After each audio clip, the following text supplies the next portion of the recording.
Back in 1922, Ireland gained its independence and began building its own economy after years of struggle during the Anglo-Irish War, also known as the Irish War of Independence, which lasted from 1919 to 1921. At that time, most of the Irish population were poor farmers, and agriculture was the backbone of the newly formed country's economy. There were no international alliances, and Ireland had to rely on whatever resources were available to import goods that local farming couldn't provide. In 1926, the Fianna Fáil political party was founded and later won the national elections in 1932. Just 11 years later, in 1937, Ireland introduced its first official constitution. This was also the period when the Catholic Church began influencing public life, and Ireland adopted two official names, Éire in Gaelic and Ireland in English.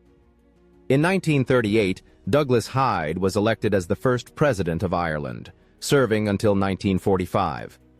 During 1939 and 1940, a sabotage campaign known as the S-Plan was led by James O'Donovan, a member of the IRA, targeting the British Empire. He had connections with the Abwehr, Nazi Germany's military intelligence, and used the early days of World War II as a chance to retaliate for the losses of the Independence War. After all, Germany, part of the Axis, saw the UK as one of the Allies' biggest enemies. The result?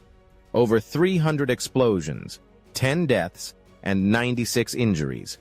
In 1949, Republic of Ireland became the country's official name. However, Britain maintained separate authority over Northern Ireland. From the 1950s to the 1960s, Ireland entered a decade of political restructuring. It strengthened ties with the United States and laid the groundwork for industries in electronics and computing. In 1956, IBM opened its first subsidiary in Ireland, and by 1957, foreign investments began pouring in, gradually pushing Ireland into the global economic arena. In 1963, the government proposed abolishing the death penalty. A total of 29 people had been executed in the country, the last one in 1954. From 1964 to 1998, Northern Ireland went through one of its darkest periods, the Troubles. The conflict stemmed from a division. Nationalists wanted a united Ireland, while Unionists remained loyal to the British Crown and insisted that Northern Ireland should stay part of the UK. Even today, remnants of that era remain. I have a friend from Northern Ireland who has shared some powerful stories. For instance, in some neighborhoods, sidewalks are still painted in the colors of the Crown. And back during the height of the Catholic-Protestant clashes, leaving a crucifix inside your car in a Protestant area could mean coming back to a burnt vehicle. One major cultural event from this region is the 11th Night, held every July 11th. It's a Protestant celebration where huge bonfires are lit in various neighborhoods to commemorate the 1690 victory of Protestant King William over Catholic King James II at the Battle of the Boyne. While the event is more controlled now, it used to be highly provocative. Republic of Ireland flags were burned alongside the fires, often escalating tensions. On January 30th, 1972, Bloody Sunday took place. 13 civilians were shot and killed by British soldiers in Derry. The tragedy inspired the Irish band U2 to write Sunday Bloody Sunday. That same day, 20,000 people protested by setting fire to the British Embassy in Dublin.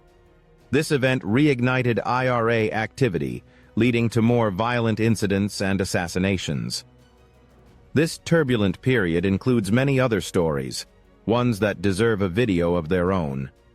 We could dive into groups like the Irish Republican Brotherhood, IRB, the IRA, the Irish National Liberation Army, INLA, the Defania Movement, Clan na Gael, and others. In 1973, Ireland joined the European Union but continued using the Irish pound. The transition to the euro only began in 1999 and was fully completed by 2002. The 1980s brought a wave of technology companies into Ireland. In 1983, IBM Ireland released the IBM PC. In 1984, HP Ireland launched the HP 1550 personal computer. In 1991, Ireland signed the Maastricht Treaty to deepen European integration, introduce a central bank, and establish free movement and trade among EU members. It officially took effect in 1993. By 1998, the Troubles came to an end with the signing of the Good Friday Agreement in Belfast, a historic peace deal. From 1995 to 2007, Ireland experienced what became known as the Celtic Tiger era, an economic boom marked by low unemployment and strong fiscal balance. Unfortunately, this golden age was cut short by the 2008 global financial crisis. Between 2008 and 2010, the country entered a recession. In 2011, Ireland's government collapsed and requested assistance from the European Union through the European Financial Stability Facility, EFSF, created in 2010 to help EU members in crisis. Things got worse in 2012. Unemployment hit 14.6% compared to just 4.2% in 2007. Only in 2014 did the country begin to recover. From 2015 to the present day, Ireland has fully recovered, maintained steady economic growth, and continues to be a good place to live.